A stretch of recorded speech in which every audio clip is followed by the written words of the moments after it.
Praise the Lord brothers and sisters. ஆண்டவரும் இரட்சகருமாகிய இயேசு கிறிஸ்துவின் இனிதான நாமத்தினாலே இந்த புதிய நாளிலே உங்களை சந்திப்பதிலே நான் மகிழ்ச்சி அடைகிறேன்.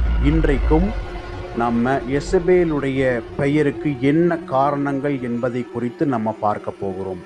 பெயர் காரணம் என்ன, இந்த எசபேல் என்கிற வார்த்தைக்கு என்ன அர்த்தம் என்பதை நம்ம பார்க்க போகிறோம். முதலாவதாக, இந்த எசபேல் என்கிற வார்த்தை எந்த மொழியிலிருந்து எடுத்திருக்கிறார்கள் என்று சொன்னால், இது கிரேக்க மொழியிலிருந்து ஆயிசாபேல் என்கிற வார்த்தையிலிருந்து மருவி வந்ததுதான் இந்த எசபேல்.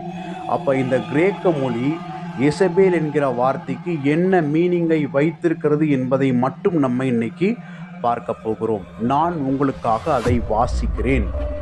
பொய்யையே ஊற்றாக கொண்டவள், பொய்யில் ஊறிய ஒரு பெண், பொய்யை உண்மை போல திரித்து பேசி சபையை நம்ப வைத்தவள், உண்மையோடு பொய்யை கலந்துவிட்டு இந்த சமுதாயத்தை திக்குமுக்காட செய்தவள், கள்ள போதனைகளை தன் சுயத்திலிருந்து எடுத்து பேசுபவள், அந்நிய போதனையை ஆலயத்துக்குள் கொண்டு வந்து அதை வெறித்தனமாக செயல்படுத்தி சபை மக்களை அரசியல் எனும் போர்வையால் இரண்டாக உடைத்து ஒற்றுமையை குலைத்து பரிசுத்த ஆலயத்தை கள்ளர் குகையாக்கி அதிலேயே சந்தோஷம் காண்கிறவள் தான் இந்த எசபேல்.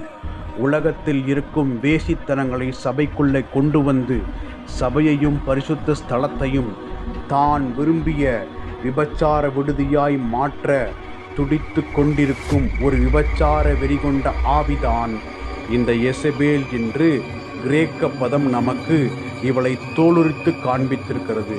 அப்போ இன்றைக்கு பல சபைகளிலே பரிசுத்த ஆவியானவர் இருக்கிறாரா, எசபேல் இருக்கிறாளா என்ற வித்தியாசம் தெரியாத அளவுக்கு இன்றைக்கு சபையிலே ஆராதனை முறைகள் மாறி இருக்கின்றன என்பதை கிறிஸ்தவர்களாகிய நாம் ஒத்துக்கொண்டுதான் தீர வேண்டும். அதனால் இந்த விஷயத்தை நீங்கள் தியானித்து இதை மனதில் வைத்து ஜெபியுங்கள். நாளைக்கு இதைவிட இன்னும் அதிகமான ஒரு ரகசியத்தை நான் உங்களுக்கு கற்றுத்தரப் போகிறேன். கர்த்தர் நம்மை ஆசீர்வதிப்பாராக. ஆமென்.